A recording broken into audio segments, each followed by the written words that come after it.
First at 4, new information in a deadly helicopter crash in Williamsburg. Today, as investigators returned to the scene of yesterday's fiery crash, Chopper 10 again flew above the damage at a townhouse. The NTSB says it is working to find out how this accident happened. Today, we learned 91-year-old resident Jean Denalco was killed. Today at 4, we have team coverage of the crash. Let's start with Andy Fox, who was at today's news conference with the NTSB. Andy, what new information came out? We got a little bit of new information, but not all we wanted. We're up here at the front of the townhouse complex. State police still up here, heavy equipment now going down the main road in.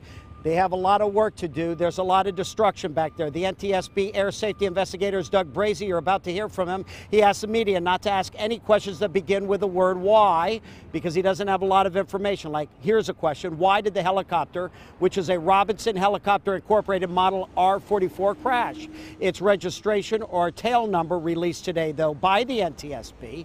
It is N616HS. The tail number is registered to a Henry Schwartz. Schwartz is the president of the Virginia Helicopter Association. An aviation source confirms to 10 on your side that Schwartz was piloting the helicopter when it crashed. The remains of the pilot, we have confirmed, were discovered today. There will be a preliminary report, 10 to 14 days, factual report, but not the cause of the accident report.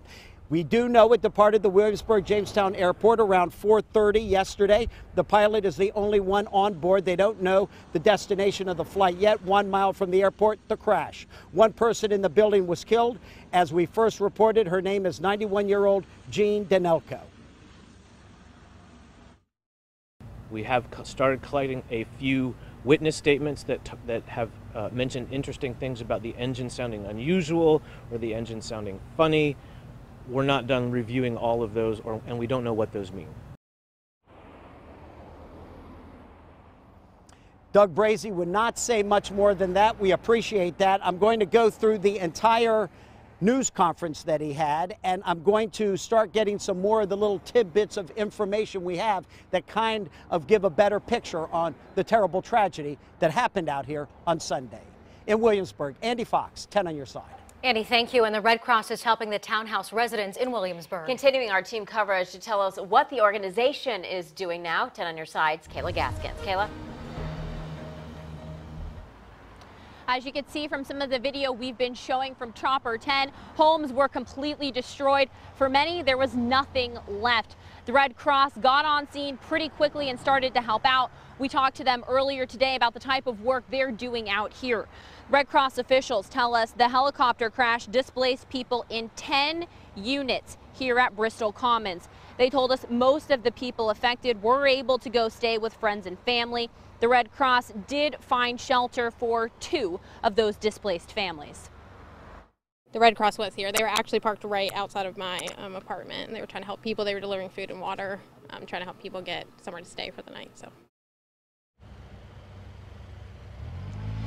And the Red Cross tells us their work is not done yet. They say even more people are going to be displaced today in another apartment building because of the equipment that they are going to that's going to have to be brought in to remove that debris.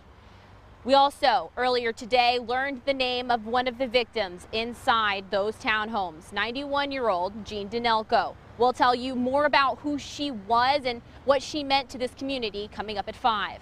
For now in Williamsburg, Kayla Gaskins, 10 on your side.